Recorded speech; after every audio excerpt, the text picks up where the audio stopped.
With Suyu ready for his release, to a glimpse of Paquito's Flaptzy skin, not only that, the revamped Granger hero model is here too. Hi guys, Kazuki here, and in this video we are going to talk about patch note 1.9.16 season 34 and everything that came up with it. Hold on just a second. Before we get into the really exciting stuff, I want to shout out to all of you. We are inching closer to 1.5 million subscribers. That might not seem huge to some, but it's a big deal to us. And I am so grateful to have you all here. If you are not already subscribed to the Kazuki Official, now's the time. Join us and you will get not just the latest update, but guides that will level up your skills and take your gameplay to the next level. Let's start the video off with all the hero adjustments. First up, we have the revamped Granger. Granger has received updates, visuals with new display and in-game models, animations and visual effects, enhancing his overall appearance on the battlefield. In addition to these visual updates, he has also been balanced Granger's performance as both a jungler and a gold laner to ensure he remains competitive in both roles. His passive has been adjusted. The Malefic energy cap increase from killing minions, creeps or participating in enemy hero kills has been adjusted from 4812 to 6612, making Granger's energy gain more consistent across different actions. Additionally, the amount of Malefic energy restored has been adjusted to 5%, 5%, 10%, enhancing its sustain during battles and farming phases, especially when securing hero kills. Revamped Hanzo has received a neat adjustment. His ultimate has been adjusted. Now when Hanakage dies, Hanzo will automatically return to his body's position, but the ultimate's cooldown will be significantly increased as a consequence. This change aims to provide a more balanced risk-reward dynamic, keeping the challenge of using Hanzo's ultimate without the harsh penalty of leaving his body completely exposed. Suyu has undergone a series of adjustments. These changes are intended to keep Suyu effective without overwhelming opponents early in the game. Passive has been buffed. The cooldown of all of Suyu's skills has been slightly improved, reduced by 0.5 seconds. This adjustment allows Suyu to use his ability more frequently, enhancing his overall combat effectiveness. Skill 2 has been nerfed. The damage dealt to minions when hold casting Skill 2 has been adjusted, now scaling from 60% to 100% instead of dealing 100% damage at all levels. Zask has undergone some adjustments. His Skill 1 has been adjusted. The Nightmare Spawn's magic power inheritance has been increased from 50% to 80% to 55% to 100%, providing stronger scaling as the game progresses. However, the extra magic power attribute has been removed, simplifying the power scaling and creating a more straightforward damage output. Ultimate has received an adjustment too. The enhanced Nightmare Spawn now inherits 100% of Zask's magic power, up from 90%, ensuring it remains a formidable threat in the late game. Similar to Skill 1, the extra magic power attribute has been removed, balancing Zask's overall damage potential while streamlining his mechanics. Mr. Chip has also been adjusted. Ultimate has been buffed. Chip's ultimate now provides a stronger crowd control effect by upgrading the extra effect after the delay from a 50% slow to an immobilizing effect. This change allowed Chip to have more significant impact in team fights, locking down enemies and setting up plays for his team.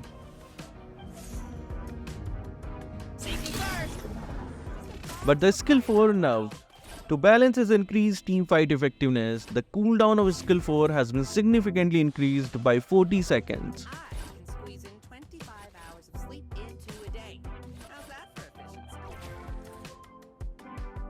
After recent buffs, Cyclops has become a bit too powerful, particularly with his Skill 2 range.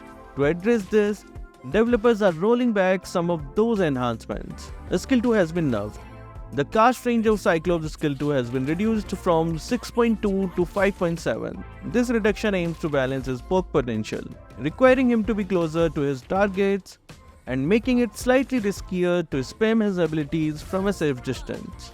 Saber has undergone a few neat adjustments. Skill 1 has been adjusted. Saber's Skill 1 now offers a broader utility in combat. Each enhanced basic attack no longer just reduces the cooldown of Skill 2. It now reduces the cooldown of all skills by 0.5 seconds. Skill 2 also has been buffed. The cooldown of Saber's Skill 2 has been reduced by 1 second, allowing Saber to engage and disengage more frequently. This buff is aimed at improving his jungling speed and increasing his mobility across the map. The ultimate has been nerfed. The cooldown of Saber's ultimate has been increased by 11 in the early game and 9 in the late game. Hayabusa has undergone some much needed nerfs. His ultimate has been nerfed. The striking speed of Hayabusa's ultimate has been significantly increased at level 2 and 3, making it much faster and allowing for more impressive plays, especially when combined with his skill 2. However, to counterbalance this optimization, the damage bonus of his ultimate reduces by 15% extra total physical attack. Alice has been adjusted. Her base attributes has been buffed. The spell vamp ratio for all of Alice's skills has been increased from 50% to 100%, significantly boosting her sustain and making her much harder to take down during extended fights. Passive has been nerfed. Alice's passive has been adjusted to fine-tune her damage and recovery.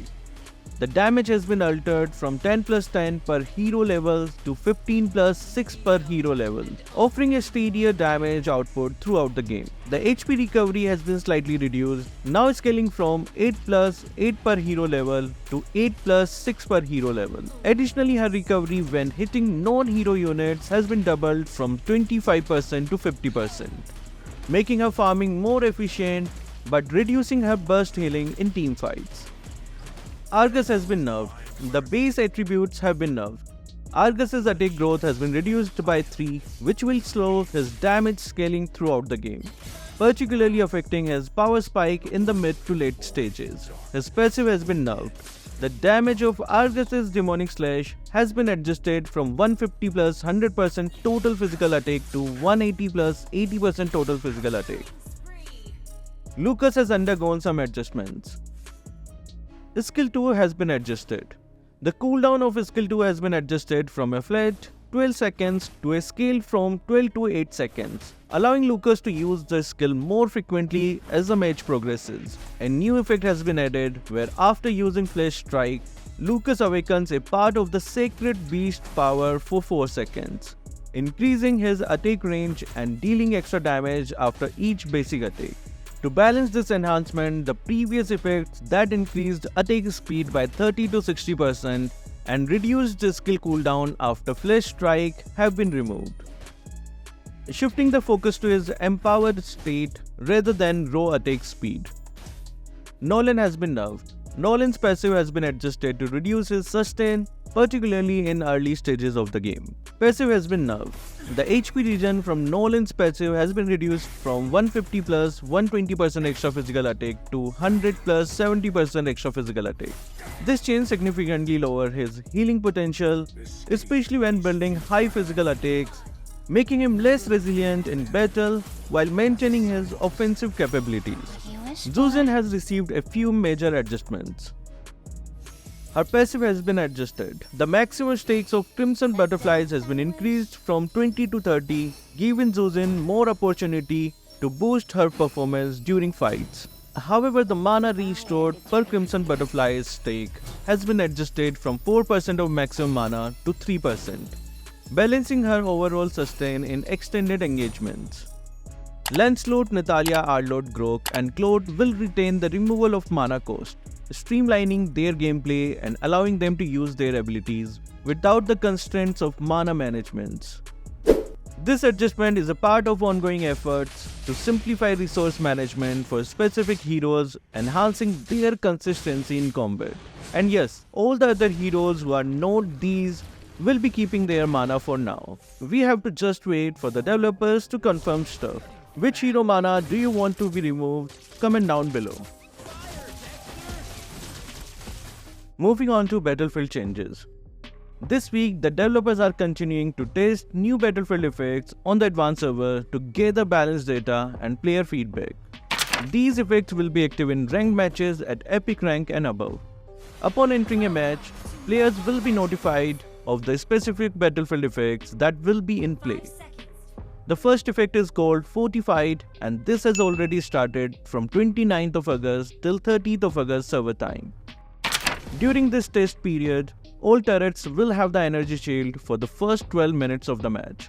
The extra gold provided by each turret's energy shield has been uniformly adjusted to 120 gold, ensuring the total gold gain aligns with the standard battlefield. To address the longer match duration observed with this effect, they have reduced the damage absorption of energy shields. This adjustment aims to balance the overall length of the match while maintaining the strategic value of turret protection in the early game. Rolling on to another battlefield effect, Everlasting Turtle, that will take place from 31st of August to the 1st of September server time. In this effect, the turtle will no longer disappear after 8 minutes and will continue to respawn throughout the match. However, to increase the challenge of defeating the turtle in the mid to late game, its attack growth has been increased, making it tougher to take down. Additionally, the gold rewards for defeating the turtle have been reduced during these later stages to balance its impact on the game's economy. Next battlefield effect is called Eye of Tempest, formerly known as Eternal Eye, will take place from 2nd of September to 3rd of September server time. The Cyclone Eye will now respawn much faster, providing more frequent opportunity for vision and map control. A new effect has been added, triggering the Cyclone Eye now grants an additional movement speed boost, enhancing mobility and giving teams a strategic edge during rotations and skirmishes. And for the last battlefield effect, we have Healing Turret plus Rapid Response, which will take place from 4th of September to 5th of September server time. In this effect, the outer turrets will continuously heal nearby allied heroes, providing extra sustain during early skirmishes. Additionally, the movement speed boost from the base has been significantly increased, allowing for quicker response and rotations across the map. We already have made a dedicated video on these battlefield changes. If you are interested, then you can watch them from the link on the top right corner. Twilight armor is getting buff. The unique passive Twilight is seeing a buff with percentage of damage absorbed beyond the threshold of 0.5% of maximum HP. Dominance size is being adjusted. It is reverted to match the official server. Similarly, Endless Battle has been reverted to match the official server. Based on the data from the advanced server, the developers have made some additional adjustments on top of the previous load changes. They have slightly increased the HP of allied lords in the mid to late game. After adjustment, the allied lord's HP is approximately 83% to 92% of that on the official server. Maximum HP damage dealt to lord by base turret with holy defense is increased from 50% to 65%. Thunder Fenrir is seeing an adjustment, reverted to match the official server. Moving on to system adjustments. Whale's combo experience improved. The developers have optimized the combo experience from Whale's skill 2 and ultimate. Now when you cast his ultimate, it will prioritize targeting enemies in the direction of his skill 2, making his combos smoother and more intuitive during intense battles. Enhanced clarity for Lolita's skill 2. Lolita's skill 2 has been enhanced for better clarity when Lolita successfully reflects enemy ranged basic attacks and projectiles. A reflect pop-up text will now be displayed, providing immediate feedback on the effectiveness of her shield. Let's check on some fixes made to the heroes. Terizla's skill 2 indicator adjusted. The developers have adjusted the indicator and visual effects range of Terizla's third cast of his skill 2 to better align with its actual damage area, ensuring players can more accurately gauge the skill's impact during fights. Harith's skill 1 damage fix. A fix has been applied to Harith's skill 1, addressing an issue where it occasionally failed to deal damage to moving enemies. This adjustment ensures that his skill reliably hits its targets, maintaining Harith's consistency in combat. Moving on to weekly free heroes. The weekly free heroes from 30th of August till 6th of September are as follows. The extra free heroes for the Starlight members are as follows. Moving on to surveys. First we have Epic or Cities survey for Guinevere and Changi. First up is Cloudy Witch Guinevere. The skin reminds me of Zeus from One Piece because of the animated clouds. The design is nice and it doesn't really match the usual art style of Mobile Legends. So it might be something like the Aspirant series. I'm not sure, but I like the weather theme here, Cloudy Witch. I guess they are also witches. Interesting, it's something unique. Nice one, Moontoon. Next up, we have Sunny Witch Nana. This little one is really a witch for real. I hope Moontoon doesn't buffer too much this time around. I think the design is inspired by the weather after rain. So it's probably going to be bright skin. I like the design, it could be improved, but we can't really judge how it looks until we see the splash art and everything. Alright, let's move on to Epic or higher tier skin surveys for Yin. The first design is called Yin Deep Water Blaze. This is pretty cool skin survey. On the right side, we have Yin, who is themed like a water monster human hybrid. He has gyro horns and an overall appealing look with some eastern themes in his design. Very watery. Meanwhile, Lei is contrasting Yin in an interesting way. While Yin represents water, Lei symbolizes fire. This design is good. He's like our old Lei, but with a load of fire. The next design is called Yin Guardian of the Blazing Sun. Guardian of the Blazing Sun? I guess he's guarding the sun from 2047. I'm just joking. But the design in my opinion is kinda mid, don't you think? There's some interesting aspects, like his hands being curved, but the design doesn't have much flair. However, the second Lei design is fire. It gives me Amaterasu vibes. It's clean and overall nice. I don't think this will win, but there's a chance it could. Who knows? Finally, the last design for Yin is called Yin Zombie King General. What is he? A king or a general? Who knows? The design is fire though. Ruby's Lucky Box skin now has a partner. Based on the looks, Yin is the general and Lei is the king. Maybe. Not sure what's going on here, but I hope this wins. Moving on to Aspirant surveys. Yes, guys, it looks like we should be ready for the Aspirant Phase 4. The first design we are going to see is Guinevere Daytime Star version 1. The design is interesting. I guess Guinevere is a bright and cheerful aspirant from this batch, and they want to do two contrasting themes this time around. Guinevere is going to represent day.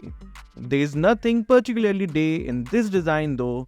Moreover, it's purple, so shouldn't it be more aligned with night? Not sure what Moontoon is going for here. Next we have version 2 of the same Daytime Star.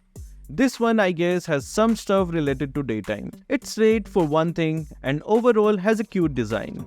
Love the bunny robot thing. There's no way the first one is going to win when we have a design like this.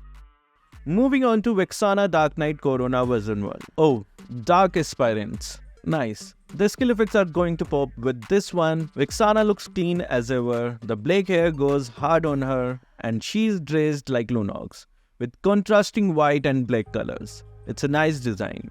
And her dead husband? I guess he looks okay. Looks like he got some makeup upgrades, probably to do something about Faramis hitting on his wife. Joke aside, it's a clean design, one of the better mechas I have seen from Moontoon. Time to check out her version 2. Why does Vexana look like Echidna with purple hair and mecha stuff here? Honestly, the black hair was better, but this is a flashier design. Which one do you prefer? The make just goes super out here. I love this more than old one, and this one might be the darkest aspirant design so far. I love it. Which one do you want? The black hair or the better mech? Finally, hero revamp surveys for Kimi. Here is the old design. This design is kinda crap, not gonna lie. Kimi is so annoying to play. Yeah, you heard me right. She's annoying to play, not to play against. And finally, we have the new Kimi. Goddamn, she has become mature. I really love this design. She's perfect, almost waifu material now. I want this design to come ASAP, and I really want some updates for her mechanics. Just as we predicted, Yin's Zombie King General has secured the bag with 376 votes. And as for the aspirant skin surveys, looks like Guinea's version 2 has won and the Vexana version 2 with the nice design secured the bag. And yup, the new Kimi design is fire and you all for sure agree with this tech. Look at that landslide victory, 988 to 59. Hey, if you want to be part of the voting process too, join our WhatsApp channel. Moving to other updates. Starting with the new revamped HD hero model for our revamped Granger.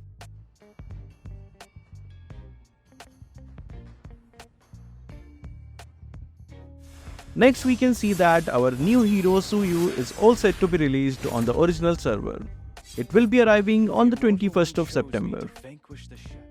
Moving ahead, we have sad news for the upcoming Chip Salad skin will be delayed and it won't be added to the new arrival section. The new release date can be 6th of September. Next, we have much awaited preview of the upcoming Paquito's Flaptzy skin coming on the 19th of September. Moving on is the head icon of the upcoming special skin of Tigreal called Pasha of Justice, and this will be for Vale called Concerto of Light. Next we have a splash art of the upcoming Olus Season 34 skin. I wonder why his hair is so white. This will be for Hylos's first purchase skin for Season 34. We finally have good news for Ducati users. The Leomo Ducati skin is finally going to arrive in the Land of Dawn on the 5th of October. Yes, the Bane Lethal Ducati will be accompanying him. Moving ahead, we have the news for the Cosmos. As Novaria is set to get the October collector skin, just look at the charm and vibe she has. Lapu Lapu's Adlo's chosen and Clint's Crimson Blast will be the other two choices. The event is expected to arrive on the 3rd of October. Next we have the hint that Saint Seiya series will be coming back soon as its new chat bubble is available now in the advanced server. Here's a preview of what the upcoming resale of M series will look like. It seems like a gacha event where we will need to use M coins to draw in the event. Lastly, let's take a look at the Season 34 assets. The season is themed in the city of Zuan, featuring our new hero Suyu. It will be called Master of Transformation. You can get the Olus skin after playing 20 ranked matches, and after completing 200 ranked matches, you can claim this border, and this is what it looks like.